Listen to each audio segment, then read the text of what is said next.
Assalamualaikum warahmatullahi wabarakatuh. Perkenalkan, nama saya Meliliana dari Universitas Muhammadiyah, Profesor Dr. Hamka, Prodi Perbankan Syariah, semester 6. Saya akan menjelaskan tentang manajemen risiko pasar. Risiko pasar merupakan kondisi yang dialami oleh suatu perusahaan yang disebabkan oleh perubahan kondisi dan situasi pasar. Di luar dari kendali perusahaan, risiko pasar juga disebut juga sebagai risiko penyeluruh karena sifat umumnya adalah bersifat menyeluruh yang dialami oleh seluruh perusahaan. Risiko pasar bagi perusahaan muncul dalam bentuk pergerakan harga yang tidak menguntungkan, seperti hasil atau risiko tingkat pengembalian, harga tolak ukur atau risiko tingkat pengembalian, nilai tukar mata uang asing atau risiko nilai tukar, dan harga komoditas serta modal risiko harga yang memiliki dampak potensial terhadap keuangan dari sebuah aset selama masa perjanjian. Selanjutnya ada bentuk-bentuk risiko. 1.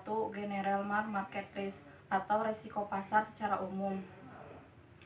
Dialami oleh seluruh perusahaan yang disebabkan oleh suatu kebijakan yang dilakukan oleh lembaga yang terkait, yang dimana kebijakan tersebut mampu memberikan pengaruh bagi seluruh sektor bisnis. Yang kedua, specific market risk atau risiko pasar secara spesifik adalah suatu bentuk risiko yang hanya dialami secara khusus. Selanjutnya ada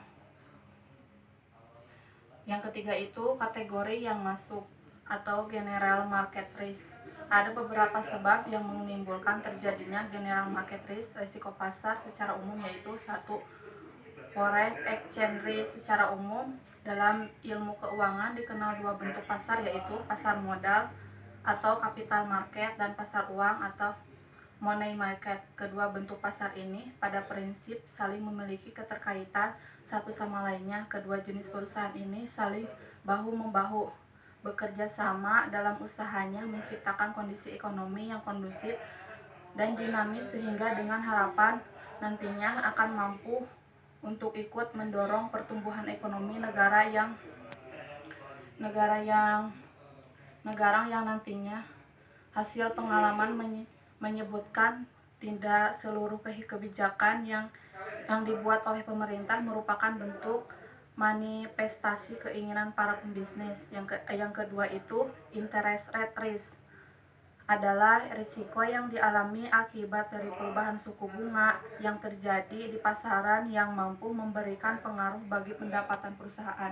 Yang ketiga, commodity quotation risk atau resiko perubahan komoditi adalah suatu situasi dan kondisi di mana terjadinya kerugian akibat perubahan harga barang komoditi di pasar yang disebabkan oleh faktor-faktor tertentu, di mana kondisi ini akan semakin parah pada saat barang komoditi tersebut telah terkait kontrak dalam suatu kontrak perjanjian atau komoditi kontrak, serta informasi tersebut telah sampai ke pasar.